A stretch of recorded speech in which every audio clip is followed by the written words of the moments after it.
Investing in the stock market is as easy as it has ever been. With a seemingly endless number of apps and investing platforms, all you have to do is download one and within minutes you can be investing in the stock market. However, this ease of access has meant that some people have stopped thinking about some of the key considerations that should be made before starting to invest. In this episode, we're going to lay out a step-by-step guide which you can follow to help you get started on your investing journey.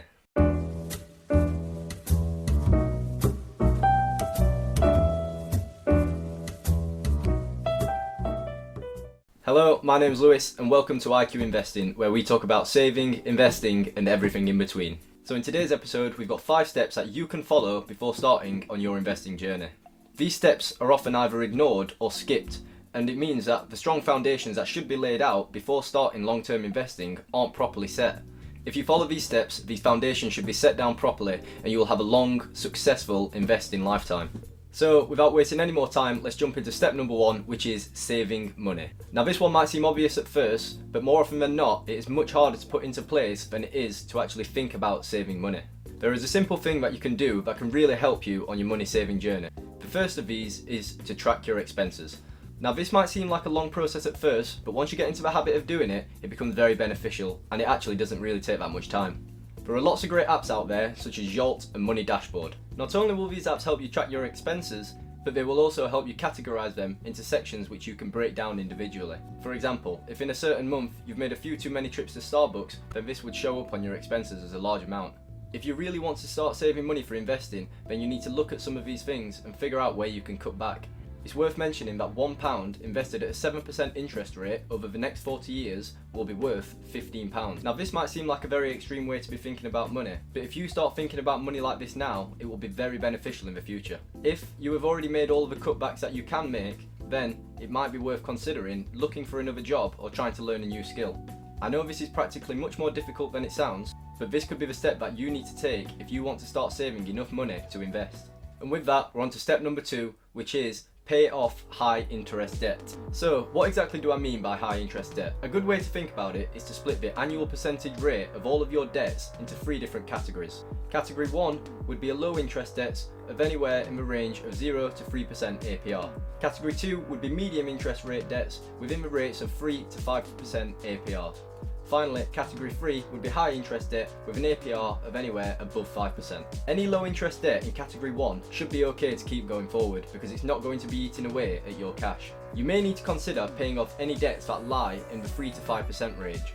This is because there is a possibility that the debts are eating away your money at a faster rate than your invested money is growing. And finally, any debts that lie in the high interest debt range need to be paid off immediately. This is because any investments that you make can be expected to make anywhere around 6 to 7% each year. If there are any debts which are 5% or higher, this could mean that some of your money is being eaten away quicker than the amount that you have invested is growing.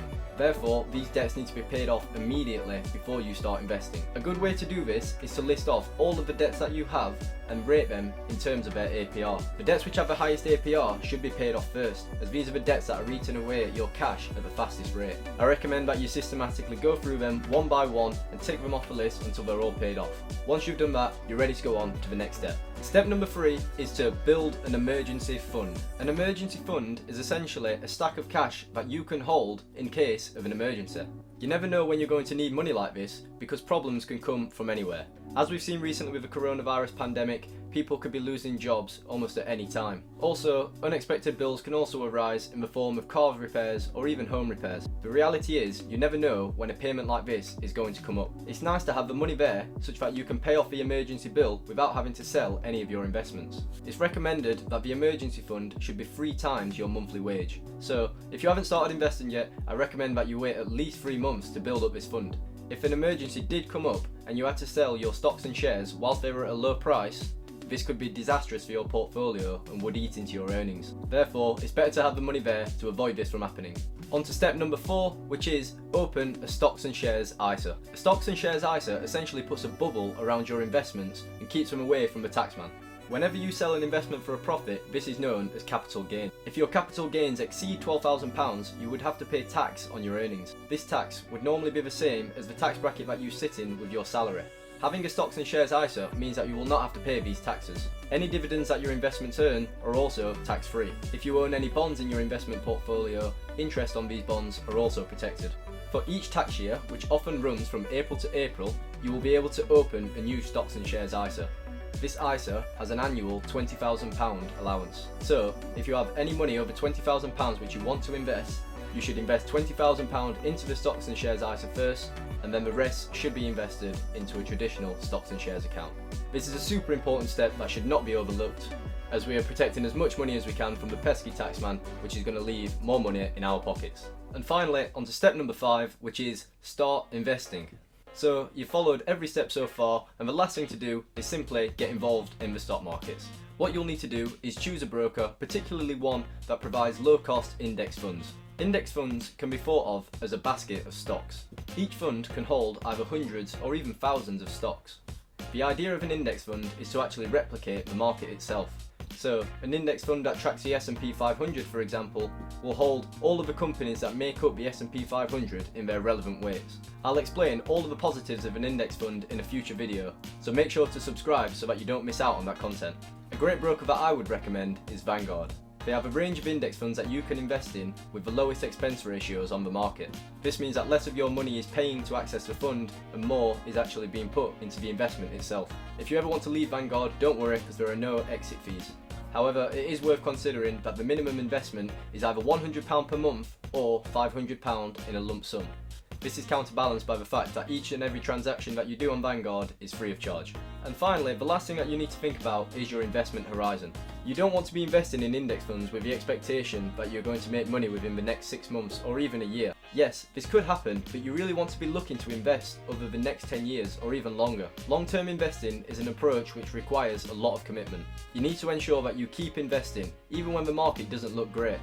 This way, you will continue to build your portfolio and you'll make sure that you maximise your gains when the market performs well. I'll be creating more videos on stock market performance, so make sure to stick around for those. And that's it, the 5 steps that you should follow to help you get started on your investing journey. So remember, step 1 is saving money, step 2 is paying off high interest debt, step 3 is building an emergency fund, step 4 is opening a stocks and shares ISA, and step 5 is starting investing. With all of these steps, I hope that you can lay out the strong foundations that you need for a successful investing career. Make sure to subscribe for more content like this, and if you found the video useful, please drop a like, as it does a lot of good for the channel. If you have any specific questions about how you should start investing, please let me know in the comments below. And with that, I wish you all a great day. Until next time.